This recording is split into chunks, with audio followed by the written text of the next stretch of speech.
Welcome back to the Roadside Rescue YouTube channel. This afternoon we've got a pretty interesting little job. Well, maybe interesting, maybe this doesn't make a good video, we'll see.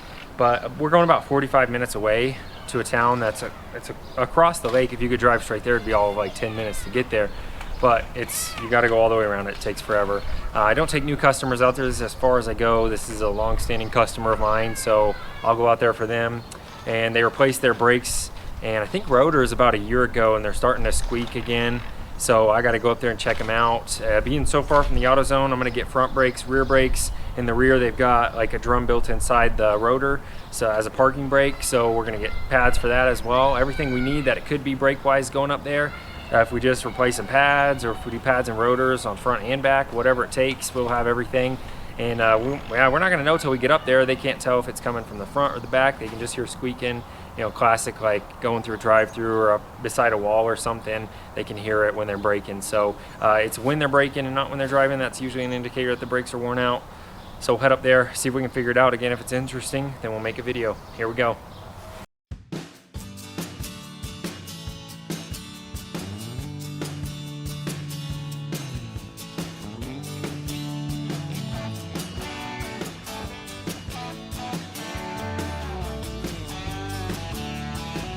So here we are with these brakes.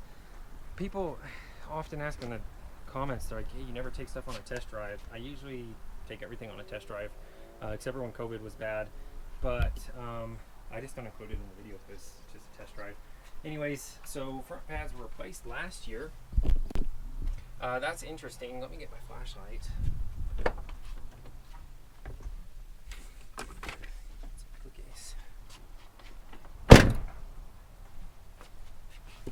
And so I came out here and looked, and if you can see, you may not be able to see, there's probably 5-6 centimeters on that front pad. So those are still in super great condition. She said the steering wheel has recently started to barely shake while just braking. So the rotors could be going. I honestly didn't feel that. So I think we're just gonna check that out. So what I'm getting to is, I thought, you know, man, maybe it's going through front pads every year. Could be. That's the majority of the braking. And then I came back here and took a peek, and there is absolutely nothing left of those pads. So we are going to go ahead and replace the rear pads, and we're going to take a look at the rotors. I see a bit of wear, especially on the inside right there. You can see that shiny area right here. And let's take a peek at the other side. And we can't see the backs yet, but we'll check those out when we get this apart. The rotor on this one looks fine, but there's also less than a centimeter left of pad on this side. I mean, barely anything. I can just see a little bit of gap. Well, on this one we got about 2 centimeters. I lie. Anyways, we're gonna do rear pads, and there hasn't been any grinding sound yet, so that's great. So maybe the rotors are saved. Again, there's that bit of shaking, but you know, does the customer want to redo the whole front brakes that she just did last year, just because of a little bit of shaking? And you know, maybe we could do the rear rotors. I have everything with me, but is it in the rear? Am I going to replace the rear rotors for nothing? So I think their concern is they may want to sell this vehicle soon. So I'm not sure. Typically that means the customer probably isn't going to replace the rotors if they don't need them. So we'll jack up the rear here and just do a brake job. These are easy to film, so I don't know. I've been so busy with school and a new semester here that I'm just starting to get the hang of. So we'll probably have daily videos again here soon. But anyways, this one's pretty easy to set up a camera and kind of chit chat while I do this. So maybe I'll answer some questions, talk about what's going on here, and yeah, let's get to it.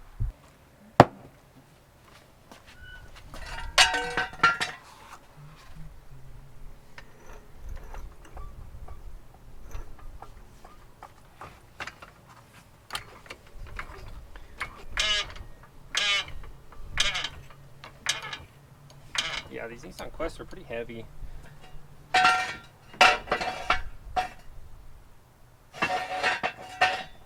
Which I've noticed the past couple of times I've worked on this one.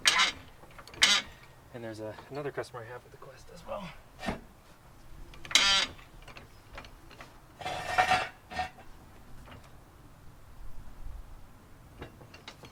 Okay, get the weight on that jack stand. Let's go ahead and take this tire off. Get some gloves.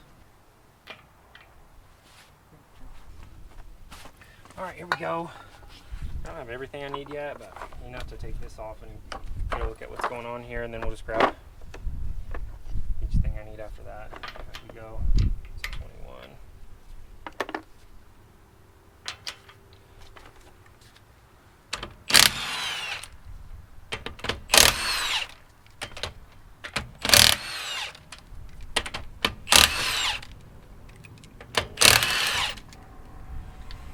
I don't like these short, like super short lug nuts because they're hard to put on, you know, start by hand. So that's not my favorite design. Cool. So me and my buddy Alex at AutoZone, shout out to Alex, were wondering if these had set screws. I thought they didn't. Set screws are usually closer to these studs, these wheel studs, and they usually have a tapered edge. And this one is a step down. I thought it was a inspection hole for the what's going to be the parking brake emergency brake inside this hub here. So this is going to be like a drum brake and a disc brake in one. And I was right. They just have a little rubber peephole there. So I don't know. It doesn't make the most sense. I guess these are, you know, if you don't have it set, you can spin it around to adjust that emergency brake. But you know, typically they're on the back, so you can reach through with the screwdriver. I guess maybe the lower control arm on this. I didn't allow for room for that, so yeah, I'll show you what I'm talking about, man. This was so close to needing rotors. It may still need rotors, but close to like grinding is what I'm saying.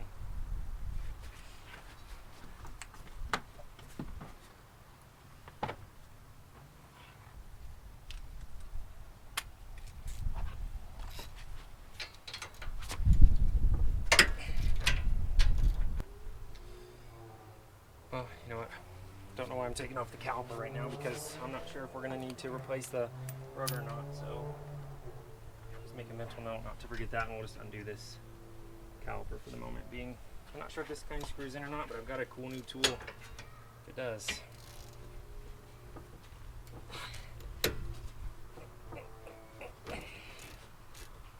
Ooh, whoever put that one on there last either put some Loctite on it or made sure to torque it down, but I'm going to say there's no Loctite on that since it's starting to unscrew easy now. Nothing. Grease is pretty clean. Put that on a rag here. So we can open this up all at once. Bingo. Pressed in. And look at this. This is what I was talking about. There is a bit more pad on the rear one than there is on this one, but that was as close, about as close as you get without grinding. I mean, that lower edge there, there is uneven wear, so you know, this top pin felt a little sticky. Could have been the cause of that. Nothing crazy though, it was pretty loose. So I don't know how much you're gonna nitpick a millimeter or two over the whole life of a pad. So yeah, that's, I mean, that's as close as you can get. This little metal shim on the back of the pad where it comes around and hugs the edge, that's what was starting to squeal. So that's close. Nothing weird there. See the back, the rear pads looks a little bit more.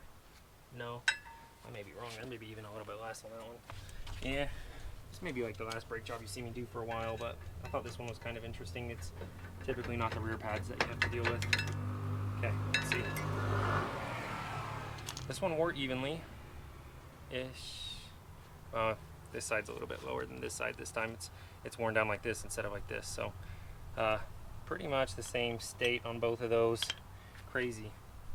And the rear side of that rotor feels fine. I'll talk to the customer and see what they want to do. And my guess is we're just going to replace pads here. So nothing crazy. Maybe if the steering wheel was shaking a little bit, that's not the end of the world. So all right, see how it goes. All right, well, we're going to clean all this up and we are going to put some new pads on here. That's it. So let's get started.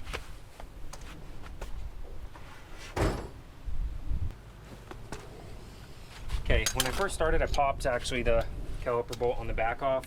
In my mind, I was thinking, oh, hey, we're probably gonna have to do rotors when I saw how little pad there was on those. That's not the case, so I'm gonna go ahead and tighten this back up before I forget.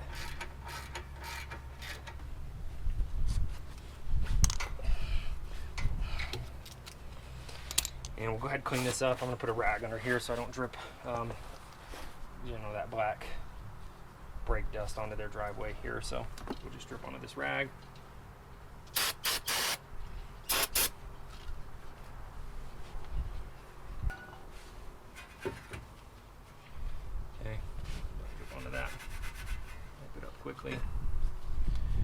So I was looking, kind of those pads are worn unevenly, but neither of these pins were really stuck. That one did have some old Loctite on it. I was wondering why it was so hard to come out. And yeah, nothing weird here. So probably, I mean, not much. You can nitpick, a millimeter at most over the entire life of a pad. These are probably original to the vehicle if I had to guess.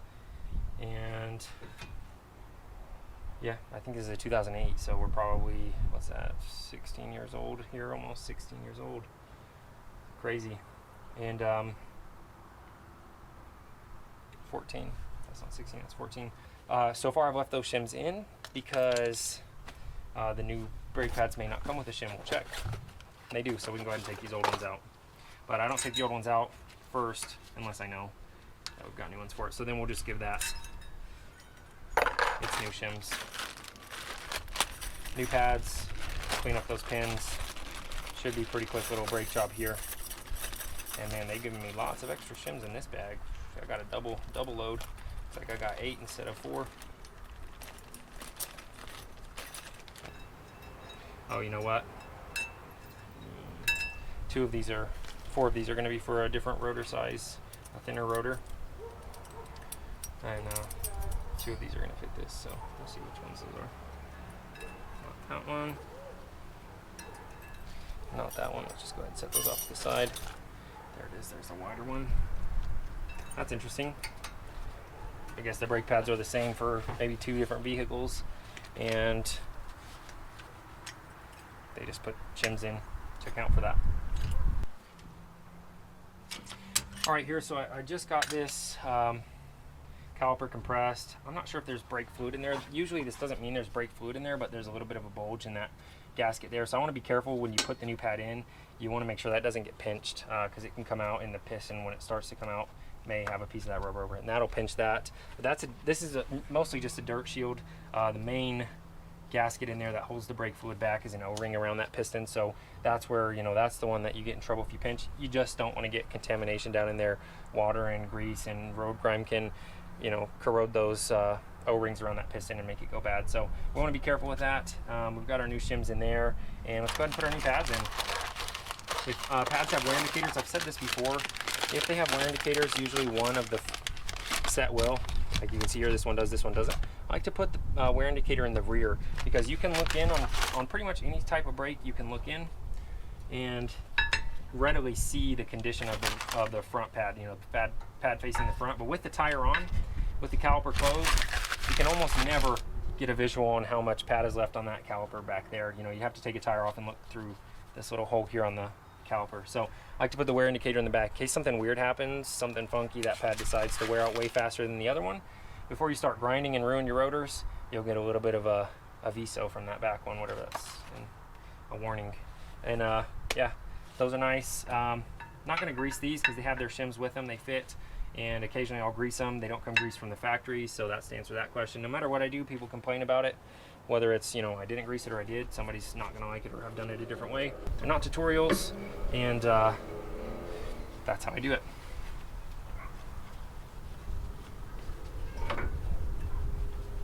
Go ahead and get these pins greased up.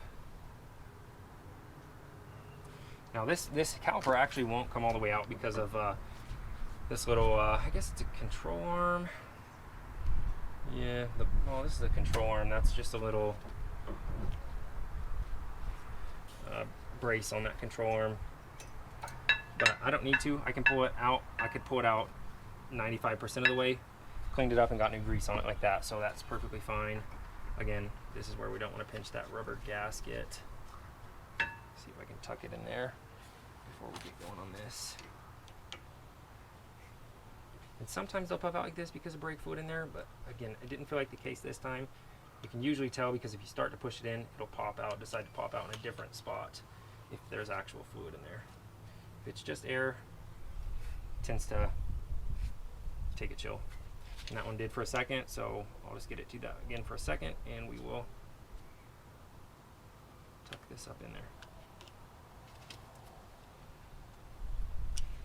There we go. Set that on while it's still recessed there. Okay, clean this one up. That's it. I mean, the brake jobs are easy. These are one of my favorite things to do. Just not much you have to think about. Come out here, change somebody's brakes, do it right. Just relaxing, something about it, just like a little zen, you know, those little zen sand garden things. It's kind of like that to me, I guess.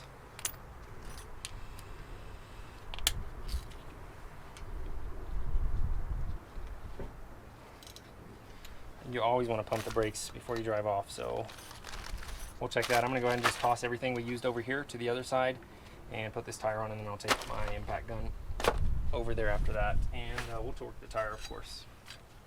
That's all we need. I mean, those brakes are done. We'll pump before we drive off, but there's no sense in pumping them now, doing the other side and then pumping them again, so we'll just make sure to remember after we're done.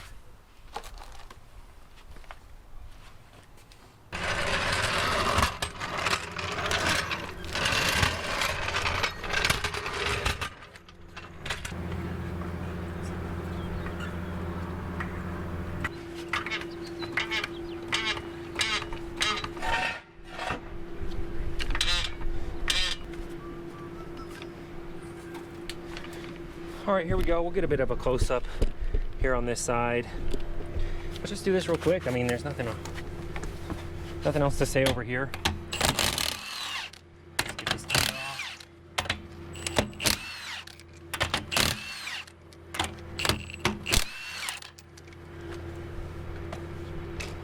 I mean, there's no reason to rush and forget something, but I'm confident I'm not going to forget something. I mean, at the pace I'm going, I'll be careful. These had some Loctite on them.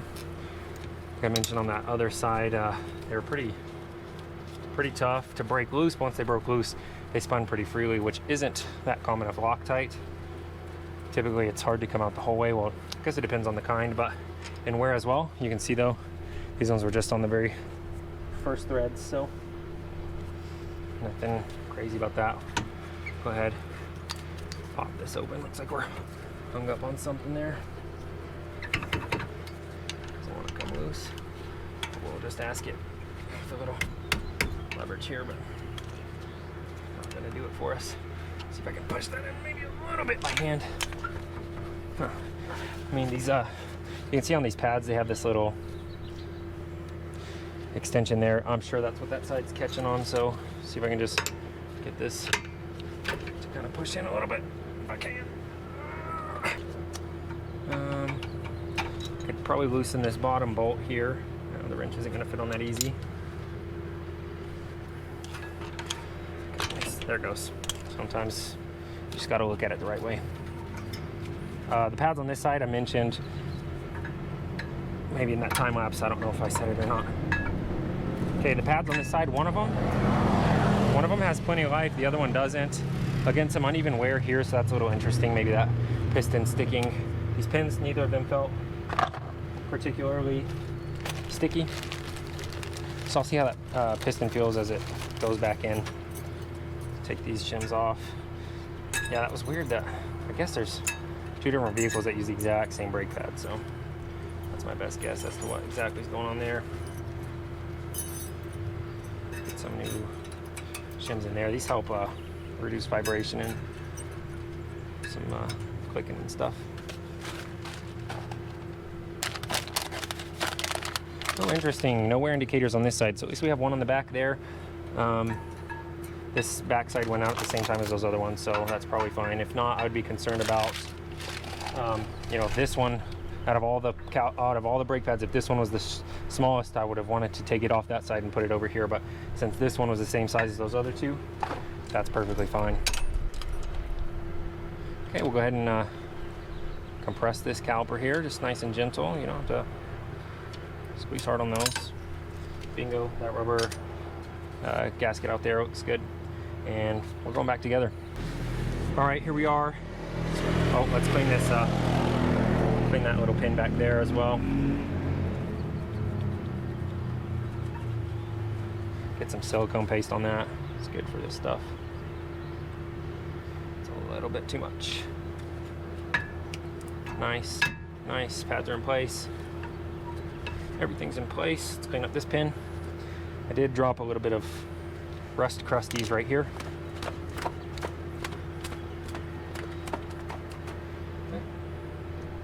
those aren't going to stick to their driveway. They're gonna just gotta get swept off or blown off. Sometimes I have a broom in the back of my truck, not today. So I'll just let them know that's there though, that there's a little bit of black specks. But these people are really nice. I don't think they mind.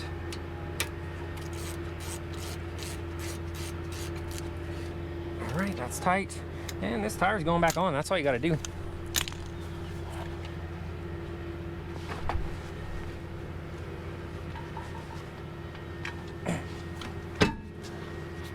Again, pump the brakes.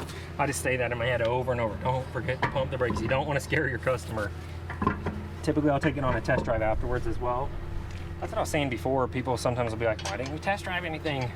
Yeah, usually I do. I'm not going to show the test drive on video. It's probably really boring. So, yeah, check everything out. Shouldn't be any weird grinding or anything. Didn't put any of those pads in backwards. I've never done that personally, but I've seen it happen.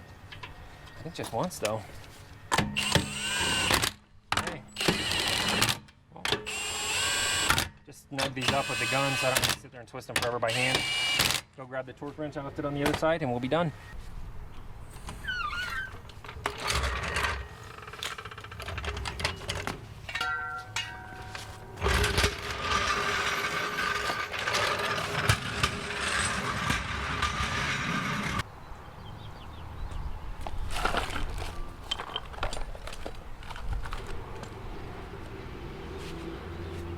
All right, I'm about to pump the brakes. That's a job well done. Thanks for watching. This is the Roadside Rescue YouTube channel. I'm Ernest.